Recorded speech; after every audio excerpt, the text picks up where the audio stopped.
And so we'll go ahead and get started. Let me... There we go. All right.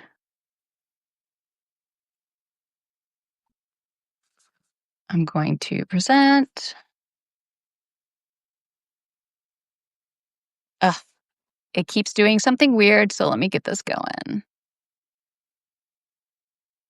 All right. So let me share my screen with those that are on Zoom. And if you could give me a thumbs up in the chat if you can see my screen, that will majorly help me. I know there's only a couple of us in here today, so it's a small group, which is great. All right. Let me know if you can see my screen. So Caitlin, welcome. And there's a random Zoom user. Not sure who that is, but welcome regardless. Okay, so we're going to walk through the weekly preview, rewiring your brain for focus and follow through. Caitlin, awesome. Cool. Thank you for letting me know.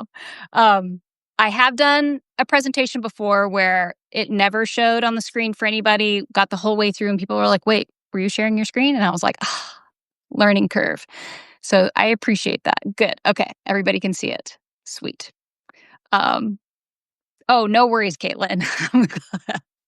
Okay, so a big part of some of the challenges when implementing a planning system is people just feel too busy.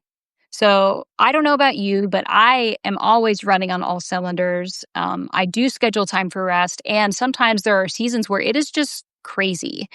And at the end of the day, we know that planning is helpful. We just don't feel like we have the bandwidth to do it. And it can make it super, super challenging. So as a result of that, we always are feeling like it doesn't help because we're rushing through it. We already feel behind. So adding one more thing to our plate seems like it's too much. Hi, Lisa. Thanks for popping in. Let's get into the nitty-gritty here. I want to define a couple things. One of them is executive functioning. Executive functioning is your brain's management system. It's your CEO, your project manager. And it's located in the prefrontal cortex of your brain, so right in the front. Fun fact, that is the last part of your brain to fully develop around age 25, plus or minus a couple of years, depending on your brain type. It ultimately helps you do 9 specific things. And a lot of these things are things that you do in the weekly preview. So it is an executive functioning workout. So those are things like planning, prioritization, finishing tasks, time management, and emotional regulation. Because when we feel overwhelmed, like we're not making traction in our goals, your executive functioning is the first thing to go. So if you are lacking sleep, if you're hungry, if you're going through grief, I've gone through grief many times, unfortunately, and your executive functioning does not do well when you are stressed or grieving or have massive change going on. So you have to acknowledge that. What the weekly preview does is it helps you regulate. And a lot of people don't realize that.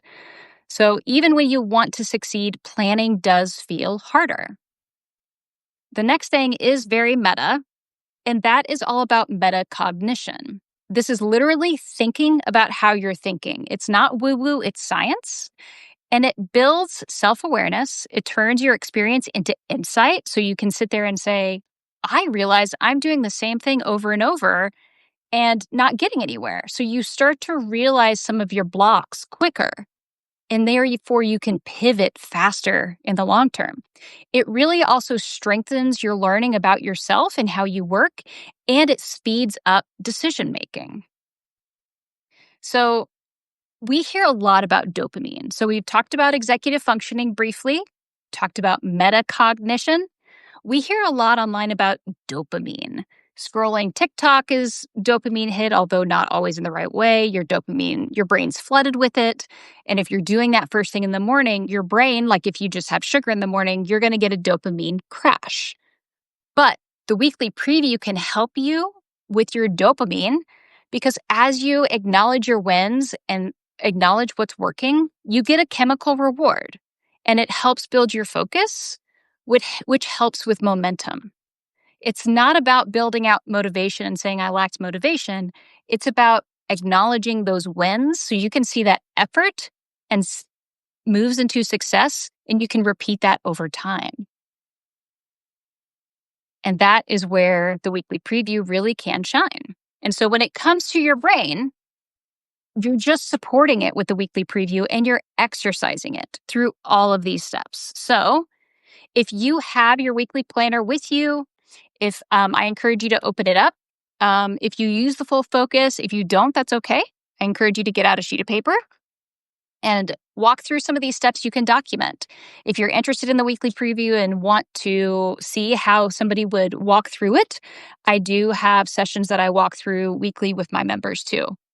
So, step 1 of the weekly preview is all about writing down 3 to 5 wins, big, small, medium, random.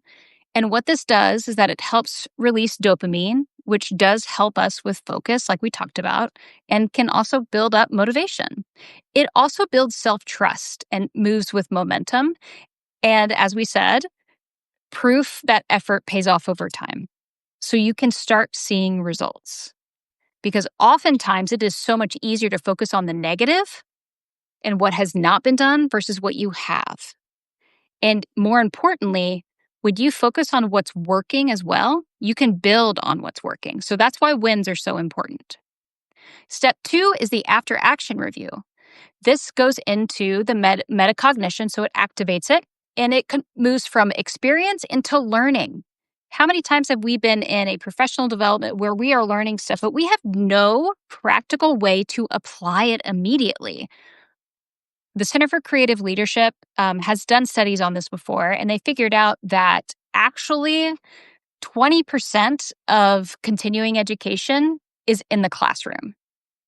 70% of it is practical application. So we want to move from experience to practical application for learning so that we can also build our adaptability. And that helps with mental flexibility or flexible thinking, which is a part of executive functioning too. So we do that through the after action of what worked, asking ourselves, what worked and what did not work this week? What will you keep, improve, start, or stop? I would love to hear in the chat when you are going through the questions, what worked, what did not work? Have you ever experienced a moment where you're like, holy mackerel, I realize now what's not working for me? What's not working for me is I'm staying up late reading, even though I love to read and my goal was to read more. I'm staying up too late. And that's making it really hard to get momentum in the morning. And I didn't realize that. Sometimes it's as simple as that, but it's giving you a moment to activate your metacognition, thinking about how you're thinking and moving through your day. Those are the aha moments that we go for. They may not be as clear in the beginning, but over time you can really start to see them. So after action review is key. What worked, what didn't work, will you keep, improve, start, or stop? So Caitlin, you said your AAR is very work related, not me personally. That's fair. Wait, AAR. I'm not familiar with what AAR is. So let me know in the chat. Step 3, we get in after action review. Okay, so your after action review is very work related, not you personally. Okay, so I would encourage you to also think about you personally. That is a really good point, Caitlin, where we go from all of the stuff in my planner is work related. I always encourage people, I struggle with this too. However, I always encourage people when they're setting their big 3 up for the week to think beyond just work or business, incorporating in other life domains. You're an entrepreneur? Yeah, that's awesome. Yes, it is so hard when you're an entrepreneur. That's a really good point. And we also know that as entrepreneurs, it is even more important for us to take care of ourselves and our relationships. So I encourage you to layer in one additional domain this week when you're doing your after action review. From here, we go to the list suite. This is usually where most people start. And so when we are doing our weekly review, we want to do when we're doing our weekly review, what we want to do is start off with our wins because that does give us confidence. That does build, oh, I am moving forward. I have had some wins. Some things have worked. I know what's not working. I know what has. And then we can get into list week to identify what hasn't been done, what's due, what does our upcoming schedule look like. And what this does to our brain is that it declutters our working memory. So when we think about our list sweep, oftentimes people feel like there's too much to do for me to stop and write it all down.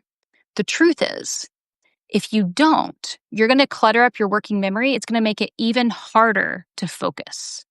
So what this does is that it's reducing the mental load, and we're improving our organization and task initiation, which are executive functioning skills.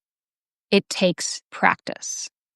So we do that with the action step in the list sweep, where you take everything swirling in your head in project systems, deadlines, and calendars, and you capture it and categorize. We want to capture first. Okay? I'm seeing some things in the chat. Not sure how weekly big three connects with daily big three. Ooh, that's such a good question. And we can definitely dive into that when we get to that step, which is towards the end. So if I forget to hit on it, feel free to jump in there too, and ask it again. But we'll connect back how weekly and annual goals can go back to big three. We absolutely can do that. Starting with the daily is a great place to start.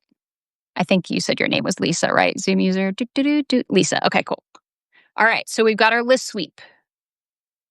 And we'll have plenty of time for questions and to go on like practical applications. So this is not a super duper long slide deck. So weekly overview is where we review our upcoming meetings, commitments, and deadlines, which is very similar along the lines of list sweep. List is more task-oriented, and then weekly overview is really more about commitments and deadlines. So I encourage you to think about it that way. What this does in your brain is it helps reduce stress. That's science backed. It helps reduce stress. It also helps with time blindness or time awareness, which is an executive functioning skill. And it helps with our foresight.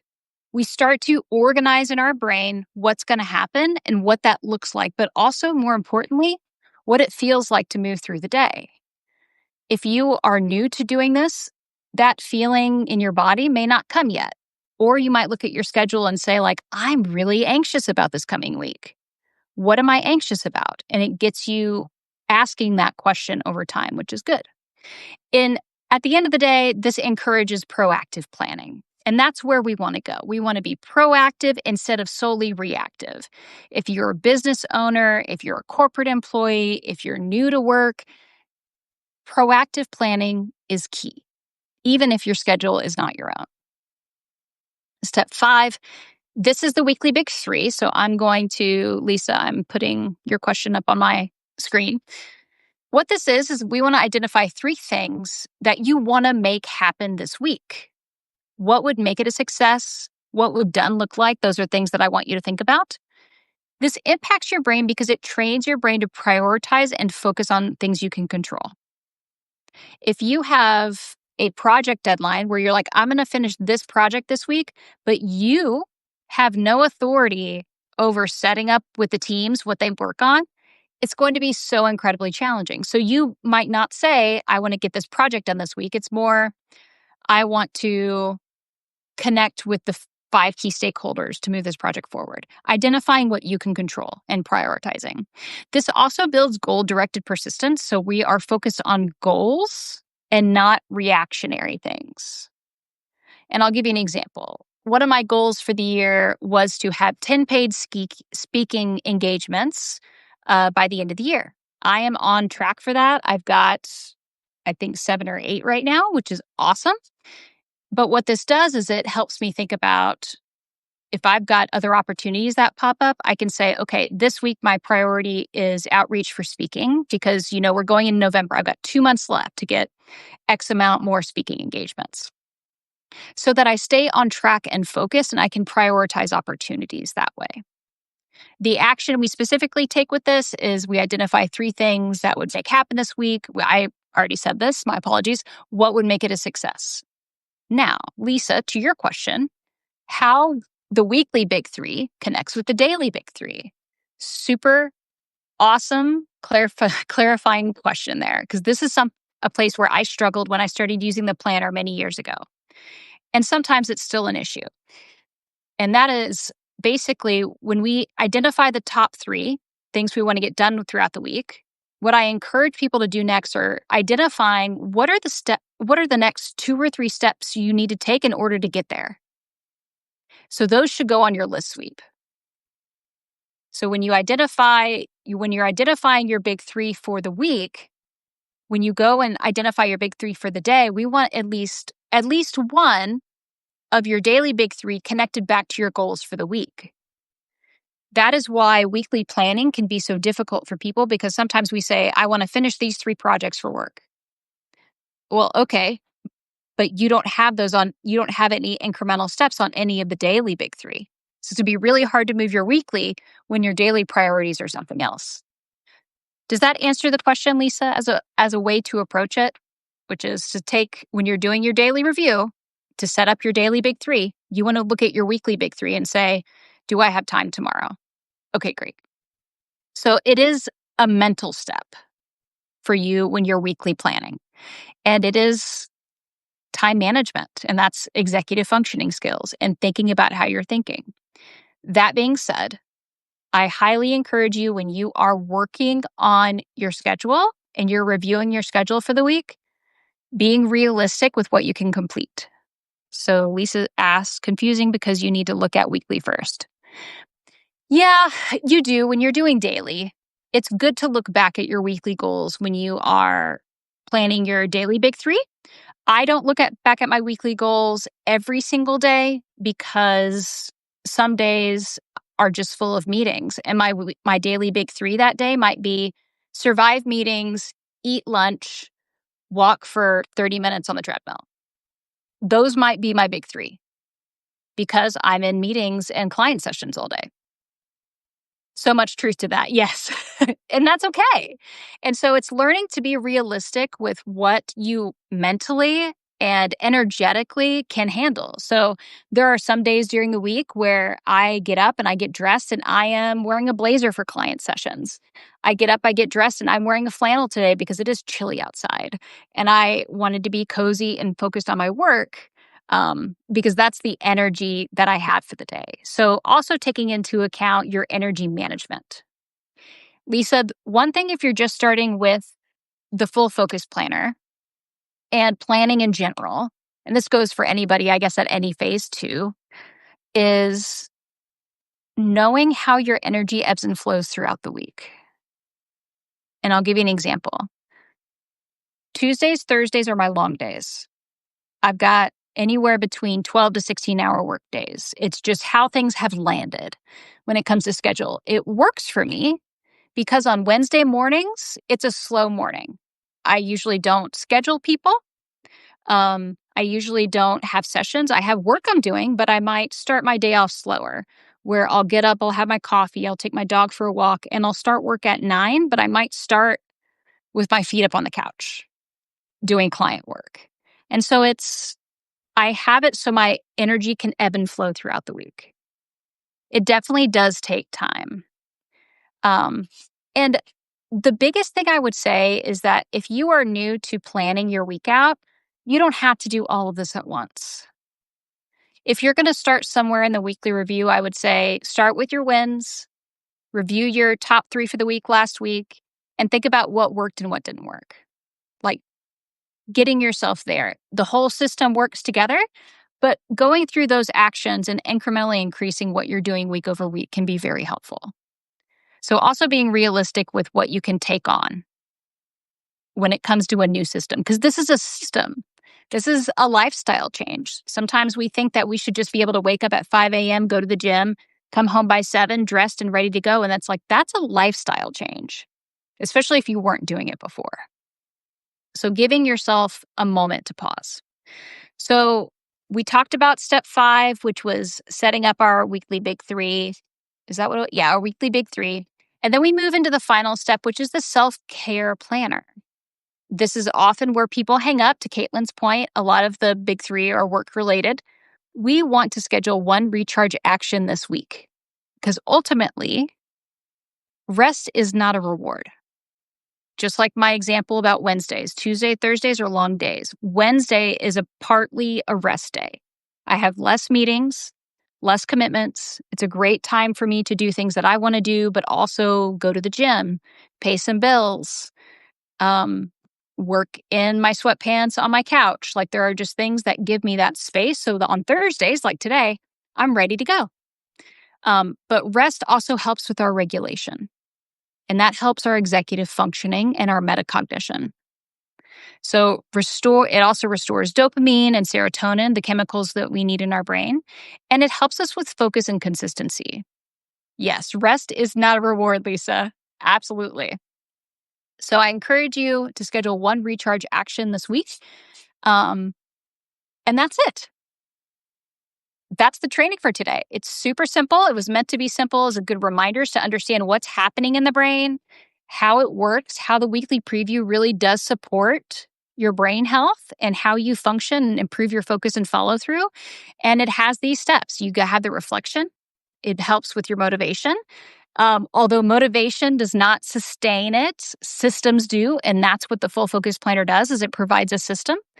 And it helps with organization, which moves to planning, focus, and regulation. So congratulations. You've just trained your brain. You've moved from your planner just being paperwork to brain training. What questions, you can come off mute if you'd like, do you have? Is there a specific challenge that you're facing with the planner, or planning in general if you're not a full focus user? What comes up for y'all? If you would like to, you can pop off mute or pop it in the chat. Rejuvenation section. Okay, that's a really good point. So the rejuvenation section can be as simple or as complicated as you want it to be. I'm wondering, Caitlin, what specifically about the rejuvenation section feels like a hang up? Because I know in the rejuvenation section, sometimes it's, I've got my planner over there, but it can be challenging because people feel guilty. Sometimes rejuvenation looks like focusing on spiritual goals. It can look like professional development. It can look like, for me right now, I'm getting back into reading and it's, reading 15 minutes a day. It's the same every week. Like I have read, journal. Are you actually reading and are you actually journaling? Because if you are, I would encourage you to say like, what's okay. It's okay if it's not every day. It sounds like you are doing it though. It's, 3-4 times a week, 2 or 3. Yes. Okay. So I would ask, it's like, what's working about doing that? What would I like to add? Or what would I like to do to make it a little bit more rejuvenating? Are those rejuvenating activities? And so it sounds like those are habits, which is awesome. So I would say, what can you do to build on that?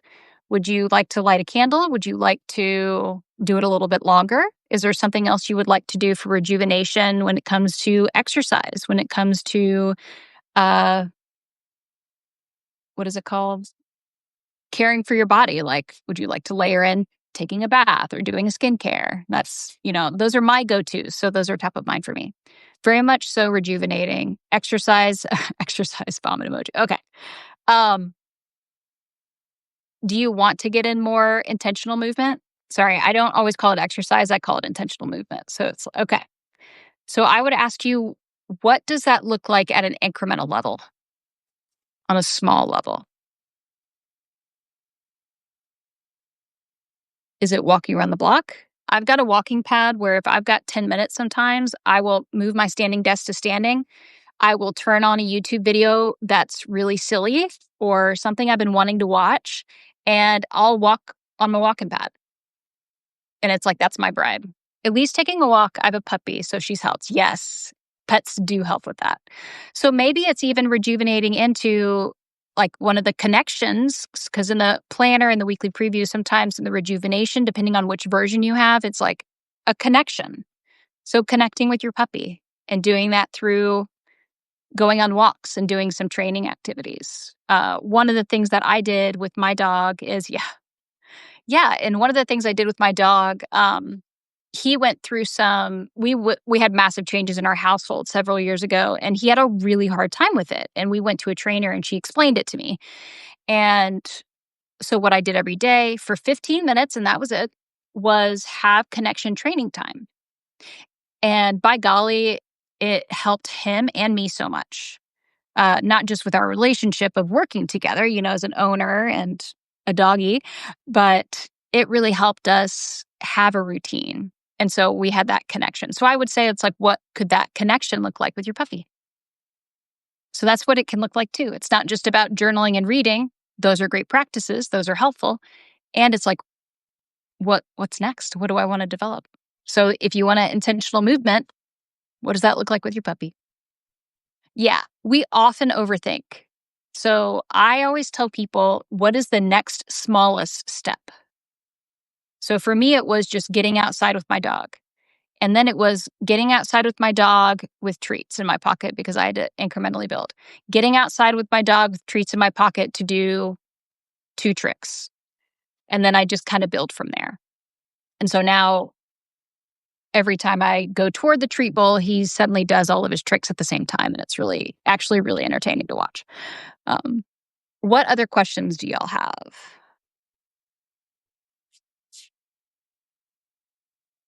Oh, Iggy, that's such a cute name. I love that. Oh, that's cute. Oh, my dog's name is Walter, named after my grandfather because only had one child. My grandfather actually liked the idea that my dog was named after him. So some people are like, that sounds weird, but it is. But I love my doggy Walter. Okay, so that's the self-care planner. We talked a little bit about the weekly preview and how it relates to daily. The last thing I do, and this is the sales pitch. If you want to leave, you absolutely can. It doesn't offend me at all, but this is the sales pitch part. Um, these are all things that I talk about in my achievement lab. We do this. I have labs that go on for 8 to 12 weeks. Right now, we're just about to start the 12-week one, so you can go through January. And I did that intentionally because on average, it takes about 66 days to form a habit. And it can range as short as 18 and go all the way up to 200. But on average, it's about 66 days. We think it's 2 weeks. It is not 2 weeks. It is on average 66 days. So the Achievement Lab is all about identifying what you want to achieve and learning to build habits that work for you. So we focus on 12 weeks of accountability and coaching. It's a group coaching model. And we focused on the science-backed habit of focus and setting up systems. Full Focus Planner, if that's the tool that you use, is a part of that or can be. And we ultimately design routines that sustain your energy and support you long term. So we focus on understanding how our brains work. These are for people with ADHD, without ADHD. I've got some people in our cohorts that do and some people that don't, some people that are very busy. I've had everybody from somebody who is working through chronic illness and setting up a new schedule and routine to support their chronic illness to entrepreneurs who are building their business. Somebody has been in business for 20 years. Some people are brand new. Some people have sold a business and now they're starting a new one and they need new routines because now they're starting from scratch again. So this is really meant to be a place where you can learn to support yourself in a way that is sustainable long term and not just copying and pasting what other people have done. If you're interested in that, I will drop the link in the chat. But that is the Achievement Lab. In essence, what we just did today was a mini session from the Achievement Lab. And so that is what I wanted to pass on today and see if y'all had any questions on that. Oops, I'm still sharing my screen. That's okay. If you have questions about the weekly preview or anything when it comes to setting up habits, I will be dropping the Achievement Lab in the chat if you would like to check it out.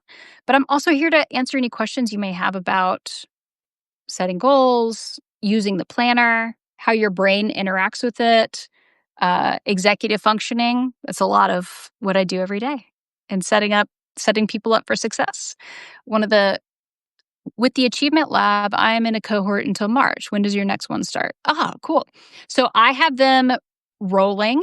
They're going to start rolling every month. So whenever you're done with that next cohort, we should have another one starting. So we January, February, March. It'll be ending around March. The next one after the one I'm currently in.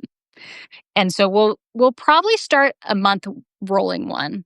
So I was originally doing them 8 weeks and was trying to work on evergreen, but the good news is that the people who were in the Achievement Lab were getting great results, and a part of their feedback was it was super helpful to have the same people in the cohort who are going through some of the same growing pains of habits over time.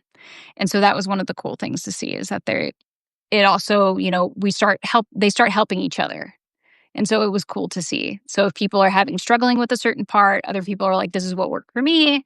I also struggled with this and this is what's working. And they can come back and have those conversations. And I didn't want to take that away. So we ended up doing cohorts and I'll launch one probably every month. So people can be in the same one. Yeah. Cool. Yeah. Yeah. Definitely stay in touch for that. And good call being like, I'm already in a cohort. It ends in March. So moving us forward. So I think that's really important to be able to say, I have enough on my plate right now. So that's a really good sign, Caitlin. Good job. Good job. What questions do y'all have about habits or achievement? Or are you really struggling with trying to get any particular habits going? Overbook yourself and you're working on it. Would you like to talk about it, Caitlin?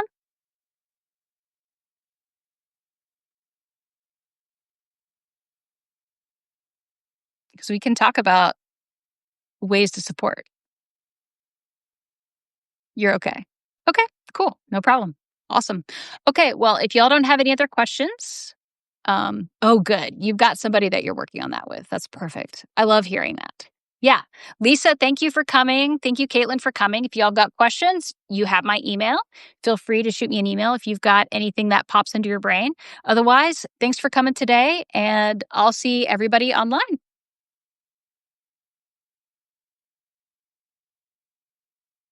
Mhm. Mhm. Yeah, super short.